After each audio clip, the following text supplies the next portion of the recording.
Esta audición es parte de la red de programas del Concilio Internacional Una Cita con Dios, bajo la dirección del pastor evangelista José Luis Soto, fundador y presidente. Su visión es la de alcanzar a todo el pueblo hispanohablante para Cristo. No todo el que me dice Señor, Señor entrará en el reino de los cielos, sino el que hace la voluntad de mi Padre que está en los cielos. Mateo 7:21. El Concilio Internacional Una Cita con Dios presenta La Iglesia Vertical, un libro escrito por nuestro pastor y fundador José Luis Soto, donde trata temas como siervos horizontales y siervos verticales, el peligro de actuar horizontalmente, la cizaña en la iglesia vertical, milagros a través de una iglesia vertical y mucho más. Adquiere este libro hoy mismo por una donación de $19. Llámanos al área 951-444-6222. Área 951-444-6222. Hay una fuente que está fluyendo. Esa fuente es Jesucristo. Ven a beber de ella. Sentirás alivio en tu diario vivir. Comunícate con nosotros a la dirección que daremos al final de este programa. A continuación, el mensaje de hoy, en la voz de nuestro pastor y fundador, José Luis Soto. Hermanos, la iglesia comenzó por el Espíritu Santo. No había iglesia, lo hemos dicho y recalcamos y volvemos a abundar sobre esto. No había iglesia hasta que se derramó el poder del Espíritu Santo allí en el aposento alto. Y estando allí en el aposento alto, ellos tuvieron la primera experiencia, recibir el bautismo del Espíritu. Y desde entonces el Espíritu Santo comenzó a hacer maravillas, a dirigir, a repartir dones, y ellos comenzaron una vida sumida, una vida en contacto, una vida dependiente de el Espíritu Santo. Ellos tuvieron una relación profunda con el Espíritu Santo. Y así comenzó la iglesia y se mantuvo la iglesia y pasó todo el primer siglo y el segundo siglo y el tercer siglo, todo lo que conocemos hasta que en Roma se comenzó a pagar la obra que el Evangelio había hecho para dar paso entonces a la gran ramera, a la iglesia hecha por los hombres, la religión que hicieron los hombres tratando de ahogar lo que habían enseñado los discípulos en Jerusalén, en Israel, y en diferentes partes y a través de las cartas, como en este caso. La razón que leí esta porción es que precisamente nosotros hemos comenzado por el Espíritu, porque el Espíritu Santo es quien hace la obra en el hombre al darle convicción de pecado y hacerlo reaccionar y razonar a través de su conciencia para aceptar a Jesucristo como su Salvador personal. Esto es algo que al hombre común le es difícil creer, que el Espíritu Santo trata con él, pero esa es la única forma que el hombre tendría convicción de pecado. Luego entonces, habiendo comenzado por el Espíritu Santo, entonces en esa misma labor, el Espíritu Santo, además de regenerar y santificar, el Espíritu Santo vivifica. Y quiero hablarles esta noche la vivificación del Espíritu Santo en la vida del creyente. Pero como antes dije, amados hermanos, estas cosas del Espíritu, hasta tanto que usted no las intelige, hasta tanto que usted no las cree y se establece un principio dentro de usted, no ocurren. Porque es posible que no es experto, tiene una piedra y en un anillo se la encontró tirada en la calle y mira el fondo de botella y le agarra con un martillo y la rompe. Pero un experto que agarra la piedra y la mire, ¡wow! Esto vale millones. De igual manera, el Espíritu Santo no nos puede entregar a nosotros cosas que no entendemos ni sabemos lo que es. ¿Para qué? En primer lugar, que vamos a creer que somos nosotros mismos. Oye, estaba pensando y se me ocurrió pensar. Como no conoce la obra del Espíritu Santo, nunca le va a dar gloria a Dios, y Dios no se deja quitar la gloria. El hombre tiene que asimilar lo que es del Espíritu para que por el Espíritu le dé la gloria a Dios. Por eso es que, como hemos venido estudiando, el Espíritu Santo toca la conciencia da el juicio, el hombre se da cuenta de lo que está mal y rinde su voluntad a eso que la conciencia le dice, que el Espíritu Santo le alertó, le va entregando al Espíritu Santo toda la impureza, y el Espíritu Santo va regenerando, santificando y haciendo un hombre y una mujer nuevo. Ahora, en la vivificación del Espíritu Santo es restaurar al hombre. El hombre que no conoce a Cristo tiene un espíritu enfermo. Dice la palabra de Dios, el espíritu preso, prisionero, cautivo.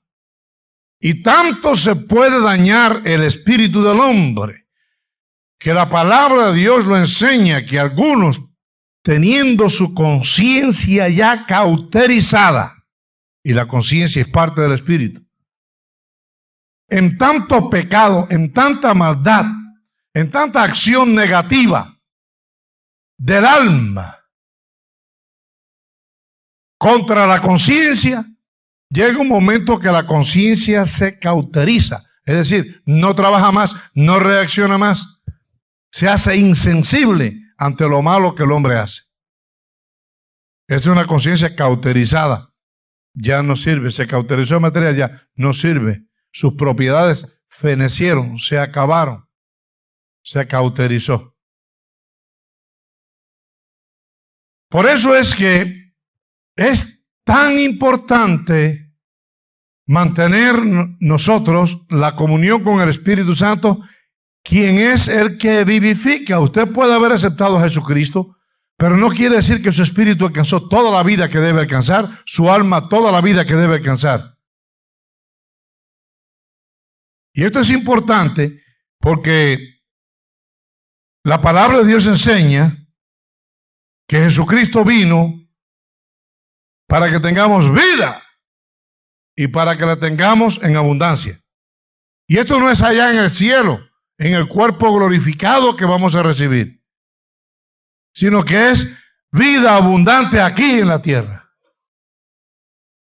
Y cuando hablamos de una vida abundante aquí en la tierra, no podemos pensar sino en la unidad tripartita nuestra, alma, cuerpo y espíritu.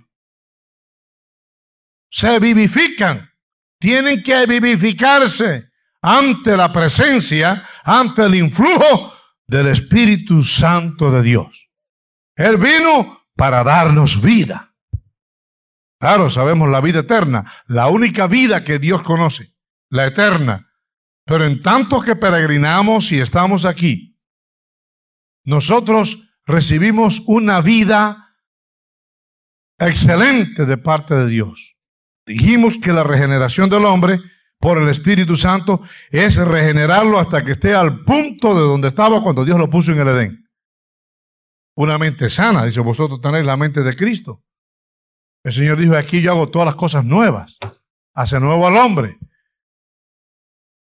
Entonces, al hacer nuevo al hombre, y todo hasta que nos dé un cielo nuevo y una tierra nueva, pero un hombre nuevo, lo hace nuevo en todos los aspectos, en todas las dimensiones que el hombre funciona.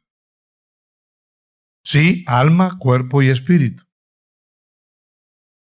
Vamos a hablar un poco de la formación nuestra para poder entender mejor la vivificación del espíritu. Es decir, el espíritu controla al humano, controla el alma. El alma controla el cuerpo. Luego entonces el espíritu que vuelve a Dios que lo creó es puro, es limpio, no peca. Por eso usted descubre que muchos ladrones y todo eso se han entregado porque su conciencia les ha acusado, que es parte del espíritu. Y como antes dije, puede haber tanto pecado y tanta lucha contra la conciencia que se cauterizó ya. Pero el espíritu tiene control del individuo. Por eso que es la unidad más fuerte de las tres, es que la Biblia nos enseña que nuestro espíritu sea lleno del Espíritu Santo y que vivamos en el Espíritu Santo, porque nuestro espíritu, el Espíritu Santo le da testimonio a nuestro espíritu de que somos hijos de Dios. Luego entonces el espíritu controla y son nuestra conciencia, nuestros sentimientos y nuestra relación. Es la figura central de nuestra unidad tripartita. El espíritu murió en el concepto de Dios al pecar el hombre. Lo he explicado antes cuando comenzamos el estudio y voy a volver a clavar un clavito ahora aquí. El hombre espiritual, el hombre interno, murió delante de Dios. El Señor dijo, el día que pecares, el día que comieres de esto, morirás. Y murió el hombre, pero murió en la parte interna, en la parte espiritual, porque el cuerpo siguió vivo, no se murió Adán y Eva. Pero en el concepto de Dios sí, porque se apartó el Espíritu Santo del hombre debido al pecado, y para el reino de Dios el hombre estaba muerto, ya no había más contacto con él. Puse algunos ejemplos, los voy a repetir ahora. Como cuando se muere en el cuerpo, tío fulano, tía mengana, o tu mamá o tu papá, o tu esposo, tu hermano o tu hijo, se murió el cuerpo y dejó de existir para este mundo. Pero su alma no se murió, ni su espíritu se murió. Están vivos, pero para nosotros están muertos. Ahora, allá en el infierno no está muerto. Allá en el infierno está vivo. Pero para nosotros se murió. Y fulano se murió, ya no existe más allá. Sí existe. Lo que no existe es el cuerpo. La forma tangible. No existe al mundo epistemático, a la ciencia epistemática, a lo que se ve, a lo que se toca. Pero existe su alma y su espíritu viviendo en el mundo, en el otro mundo, donde dice la palabra de Dios que el alma padece si muere sin Cristo o se goza en el paraíso. Pero para nuestro mundo se murió, ¿o no? Inviértalo, y eso es lo mismo que ocurrió en el hombre interior ante la presencia de Dios. El hombre pecó delante de Dios y murió delante de Dios. Se acabó. No hay más contacto con el Espíritu Santo. Aunque en el cuerpo vivía, pero espiritualmente muerto. Luego entonces, Dios el Padre nos da a Jesucristo, nuestro Señor y Salvador, su Hijo amado, su unigénito. Como Cordero viene, entrega su vida, para que por el precio pagado en la cruz de Calvario, su sangre derramada en la cruz de Calvario, el hombre tuviera acceso a la vida, a esa vida espiritual, a esa vida cuyo orden es el espíritu controla el alma y el alma el cuerpo. Cuando el hombre o la mujer se arrepienten y aceptan a Jesucristo como su Salvador personal, entonces, volvió de muerte a vida. Es la parábola del hijo pródigo. Este mi hijo muerto era y ha resucitado. La parábola que usa el Señor Jesucristo para mostrar lo que ocurre en una persona que viene, se arrepiente y acepta a Jesucristo. No estaba muerto, pero estaba muerto para Dios. Estábamos muertos todos para Dios, por cuanto su Espíritu Santo no tenía contacto con nosotros. Y la vida del espíritu del hombre depende de la presencia del espíritu del Creador.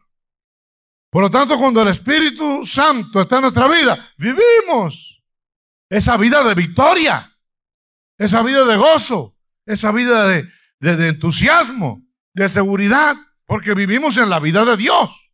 Volvió a vivir el Espíritu.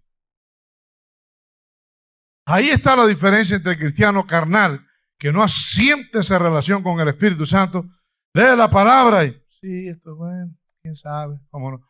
Pero el cristiano espiritual que siente la presencia del Espíritu Santo en él, se goza porque lo siente. No sabe leer, no sabe escribir a lo mejor, pero habla cosas tremendas. Con más sabiduría que aquel otro creyente en la misma iglesia, con el mismo pastor, con la misma Biblia en la mano, pero aquel no ha tenido un contacto directo con el Espíritu Santo. Y entonces, óigame, tiene que exteriorizarse lo que se siente, y el Espíritu exterioriza su vida. La exterioriza mostrando el estado de gozo, los frutos del Espíritu, Gálatas 5:22. Los frutos del Espíritu. Dice que el que es nacido, bien claro lo habla, tiene amor, gozo, paz, bondad, benignidad, fe, mansedumbre, templanza.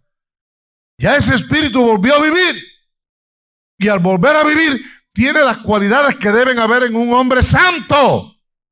Entonces, amados hermanos, el espíritu al tomar control viene ese gozo. El espíritu toma control y nos trae a la iglesia a buscar las cosas de arriba. Y se deleita en leer la palabra porque esa es su vida. Y volvió a tener el contacto con el Espíritu Santo. Cuando usted ora en el Espíritu, siente el Espíritu Santo en su vida y se goza. Aunque hayan lágrimas, aunque haya una situación terrible, se goza porque no se sujeta a las leyes de aquí. Ya es un hombre hijo de Dios o una mujer hija de Dios y se goza en las cosas del Espíritu. Lo dice. Que el hombre natural busca las cosas del mundo, pero el hombre espiritual las del Espíritu. Y entonces el Espíritu Santo entrega cosas que nos hace sentirnos gozosos. Por eso usted ve una muchacha que no conoce al Señor allá afuera enseñando cuánto lunar tiene en la espalda, y una muchacha cristiana tratando de enseñar cuánta gloria tiene en el Espíritu. Sencillo, así un hombre, una mujer, quien sea. Porque aquella piensa que su gloria es su cuerpo. Esta otra piensa que su gloria es la del reino, de la del Espíritu Santo. No vive más en la carne, sino en el Espíritu, por la vida del Espíritu. Asimismo el hombre carnal, se está gozando en las cosas terrenales. Y su deleite está, lo que más se goza, su vida, se goza en las cosas de la carne. Por eso cuando pasa carne por al lado, se alborota. Y nos damos cuenta, empezamos a identificar la vida en el espíritu y la vida en la carne.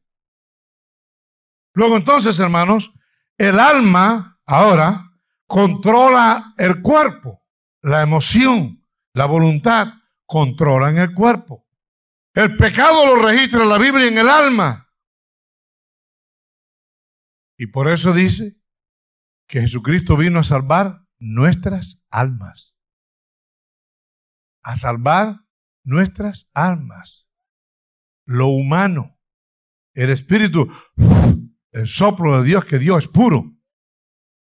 Pero el alma vino a regenerar la que es nuestra vida, la vida que se une al cuerpo. Y esa vida que se une al cuerpo, que es nuestra mente, la mente no tiene, piense en la diferencia entre cerebro y mente. Y la mente es eso interior que, a pesar que han habido científicos que han hablado cuánta cosa, yo he leído más de 12 diferentes opiniones acerca de la mente humana, el misterio de la mente humana, el poder de la mente humana, la Biblia le llama alma. Entonces, el alma compuesta de tu mente, o tu intelecto, tu voluntad y tu emoción, tiene una vida. Y esa vida de esa alma, porque está en pecado, enferma al cuerpo. La enfermedad vino cuando el alma pecó. Es decir, la Biblia lo explica que la concupiscencia de la carne dio a luz el pecado. Y el pecado dio a luz la muerte. Dio a luz el pecado y por el pecado el cuerpo muere. El alma pecó. La concupiscencia dio a luz el pecado la muerte. Yo no sé cuántos de ustedes han visto personas enfermas y los médicos no saben nada lo que tienen. Pero el problema del humano es confesar el pecado del alma. Hay pecados internos que destruyen, consumen. Y se ha probado científicamente, por ejemplo, voy a decir algunas cosas aquí, pecados del alma, el odio, aunque la Biblia lo presenta como obras de la carne, pero como el alma es quien controla la carne, aquí obras de la carne que mueren, el metabolismo de esta carne nada más que produce maldad, lascivia, concupiscencia, etc. Pero ahora, la persona que tiene odio, que quiere venganza, envidia, se enferma y no hay médico que le encuentre la enfermedad. El alma está enferma. La vivificación que da el Espíritu Santo es que el hombre, a medida que le va entregando al Espíritu Santo a la luz de la palabra, como ya he explicado tanto, no voy a volver atrás, le va entregando, va alcanzando la salud celestial. Luego entonces el pecado del alma tiene que curarse. En 1 de Pedro capítulo 2 y versículo 11 dice: amados, yo os ruego como a extranjeros y peregrinos que os abstengáis de los deseos carnales que batallan contra el alma. Y alguno dirá: adulterio. No, señor. No, señor. Los deseos carnales que batallan contra el alma. En la carne le pone a toda la iglesia entera. No. Y en esos deseos de la carne, que son producto de la carne, que batallan contra el alma, es porque cuando los incuben dentro de ti, los deseos de la carne, se enferma el alma. ¿Cuántos saben que tu carne no quiere orar? Ese es un deseo de la carne que batalla contra el alma. Porque cuando no ores, la falta de oración hace que el alma se enferme. ¿Cuántos sienten que la carne te dice no le des los diezmos a Dios? La carne. Y robas a Dios. Y tu conciencia te dice: estás robando a tu Salvador, estás robando a tu Creador, estás violando la Constitución. Y tú sabes, pero la ahoga. Enferma el alma. Eso enferma el alma, porque no hay paz. Y cuando estés comiendo y cuando se predique, de lo bien, como un... Y esa huida, esa transmutación que trata de hacer para cauterizar la conciencia, enferma el alma. No hay paz. Aleluya. Vivificación del Espíritu. Si desea comunicarse con nosotros vía correo electrónico, nuestra dirección es radio@concilioucsd.org. radio@concilioucsd.org.